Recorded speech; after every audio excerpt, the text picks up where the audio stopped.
Yes or no?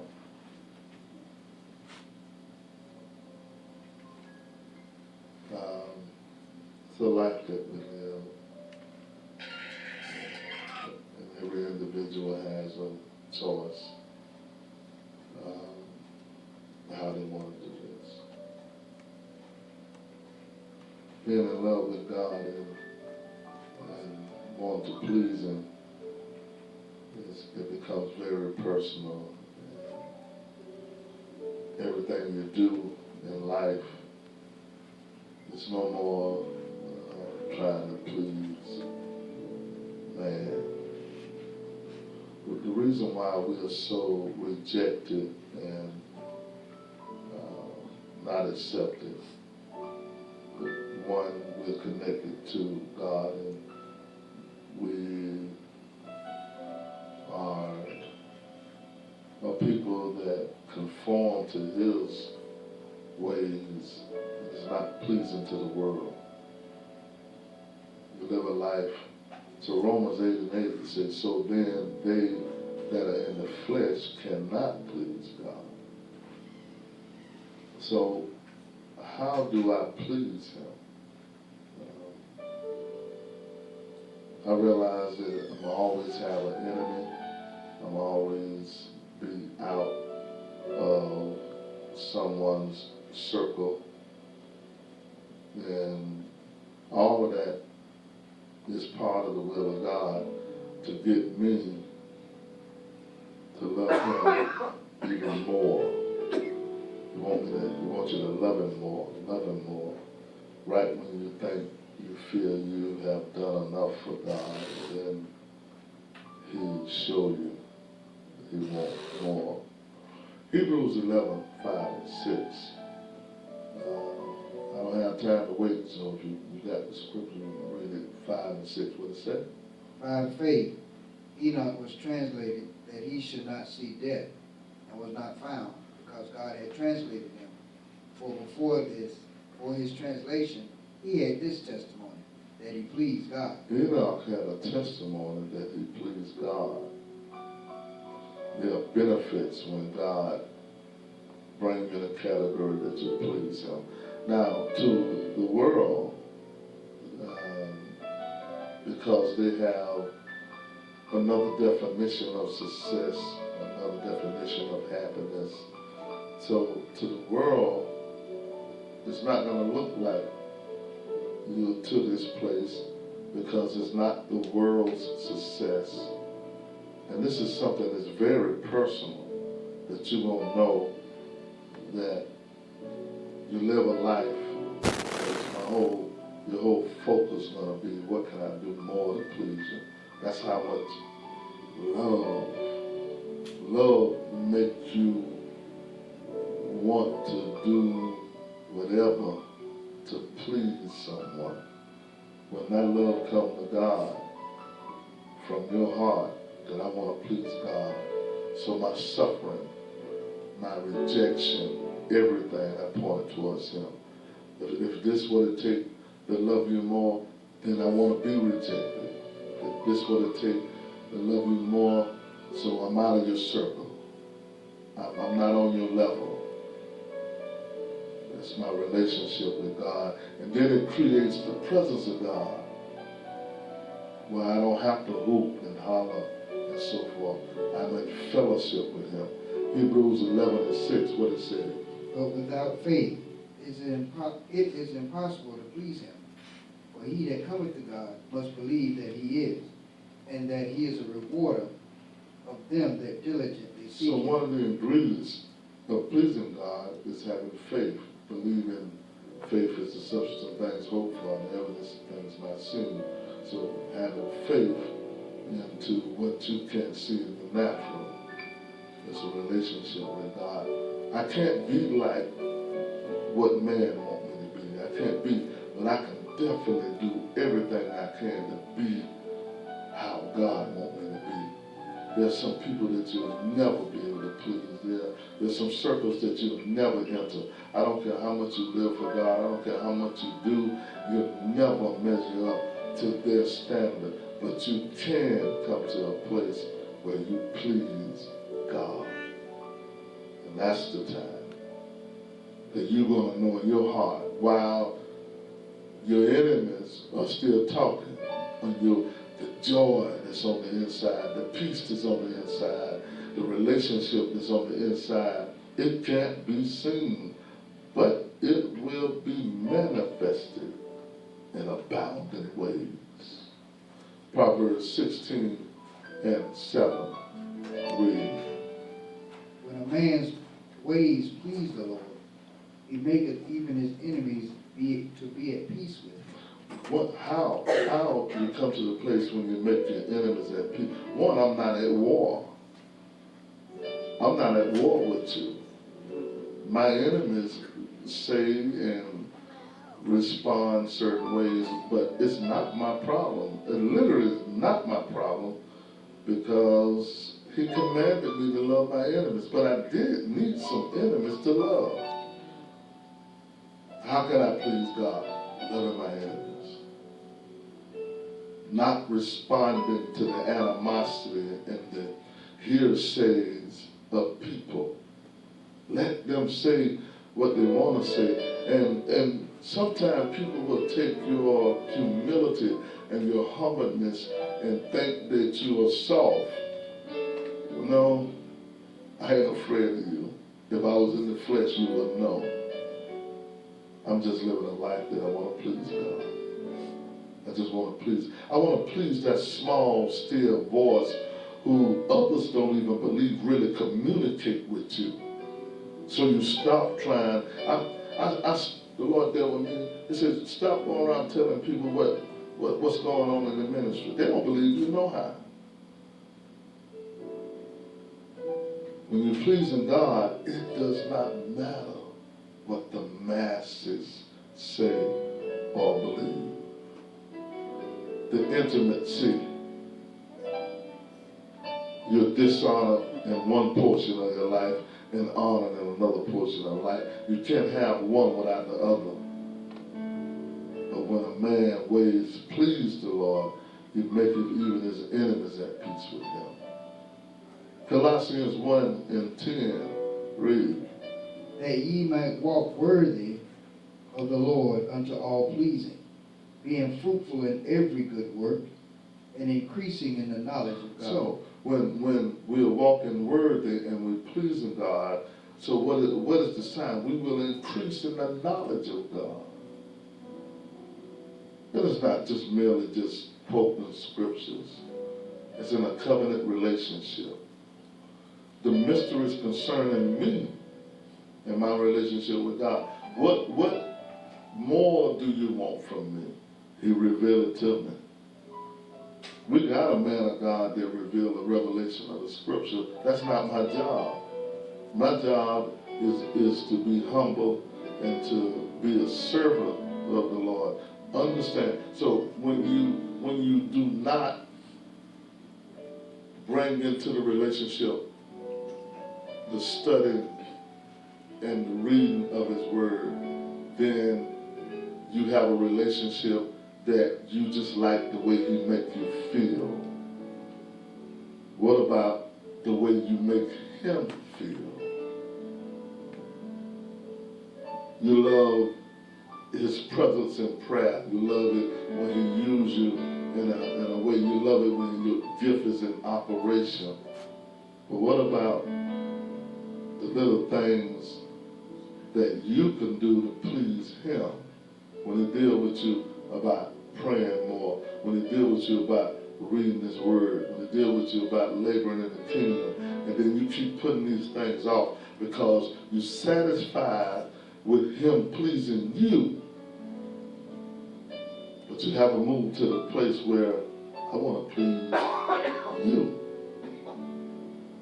You can grow to a place where God pleases you, and then he starts asking more of you. Because pleasing God is learning his knowledge.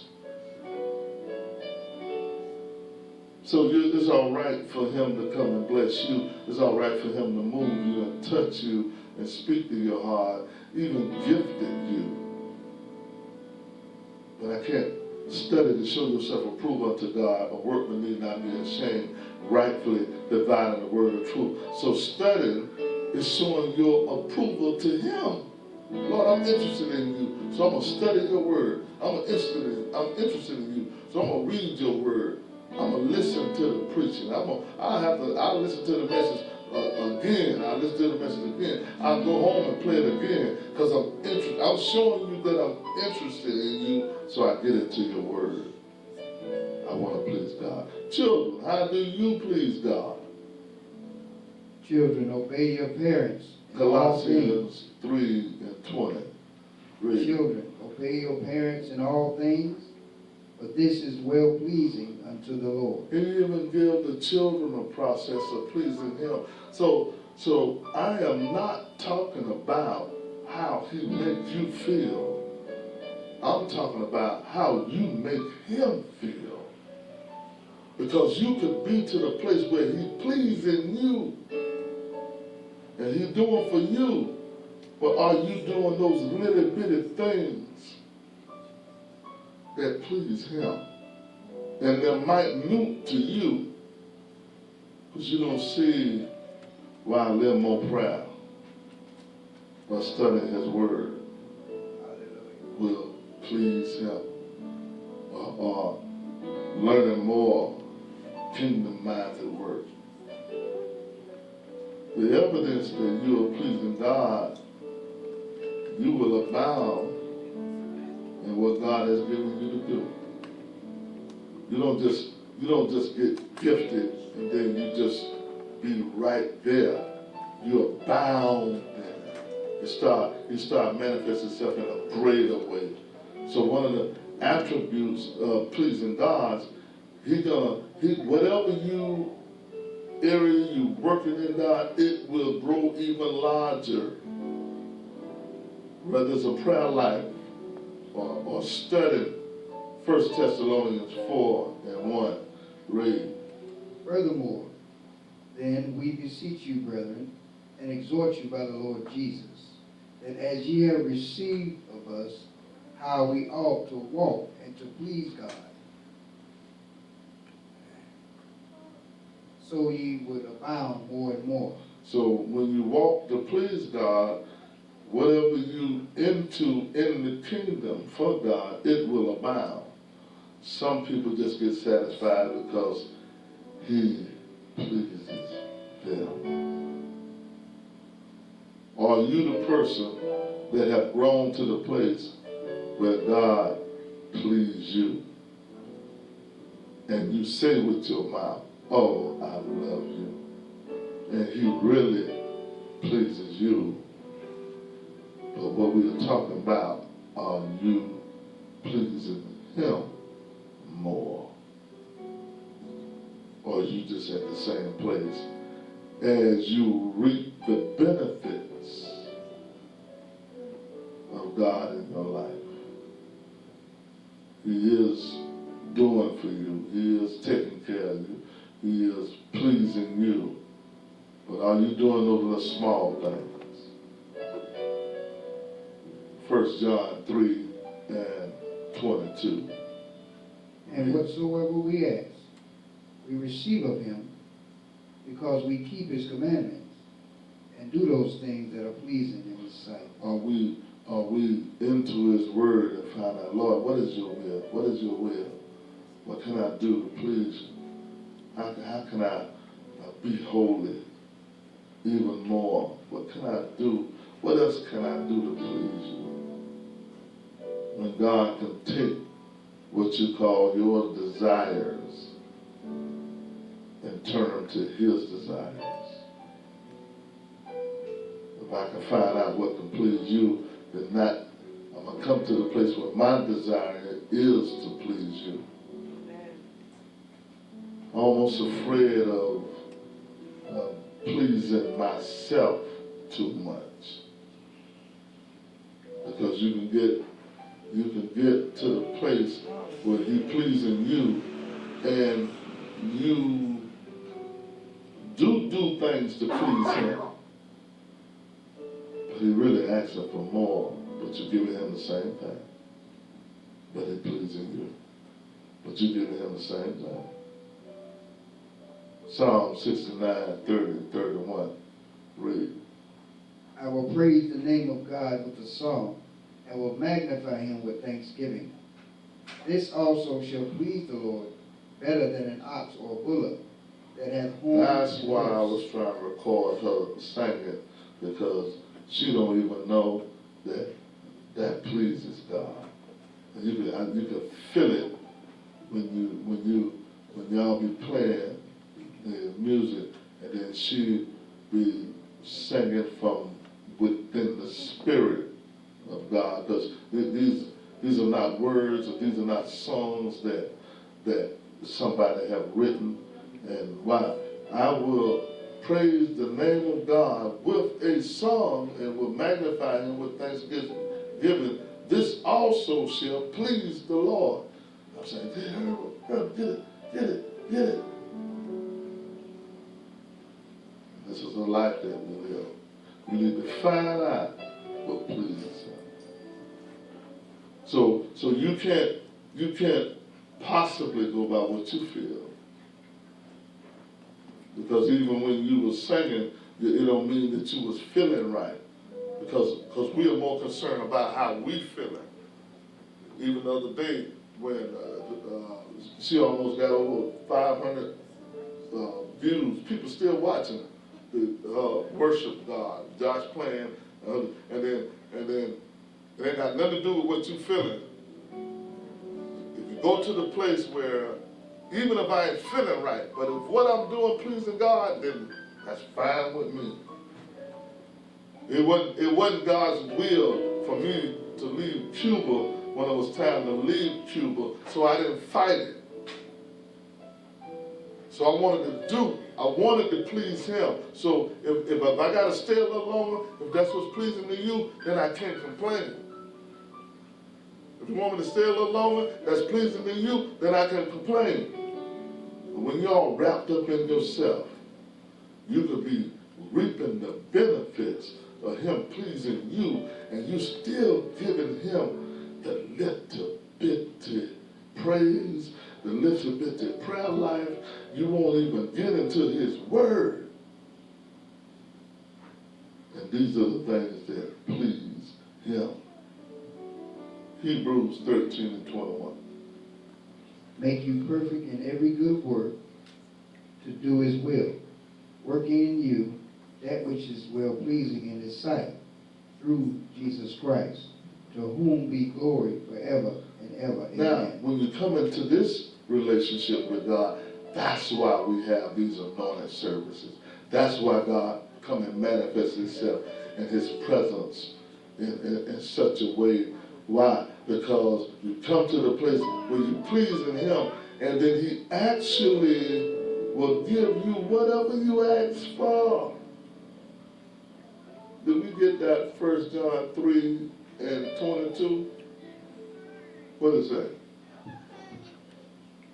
And whatsoever we ask, we receive of him. Whatsoever we ask, we receive of him. What? Because we keep his commandments and do things which are pleasing. And so what am I doing? I'm asking God, what more can I do to please you? I'm blessed. I'm happy with what you're doing. I like what you're doing in my life. So what more can I do? Do I need to pray more? Do you want me in your word more? Do I need to sacrifice more? Whatever it is, he can't possibly keep abounding with you and blessing you, and then you giving him the first level of blessing, of pleasing that you gave him when he first started blessing you. It's something that God dealing with you about. He want more, and then you're so content. Well, Lord, I just love what you're doing for me. My question is, what are you doing for him? Lord, I love what you're doing even more for me, but are you doing any more for him? Because that little small, still voice will say, I want you to pray. Get in my word. I want you to praise me. Tell me thank you. Just call my name. Just show me that you love me. come to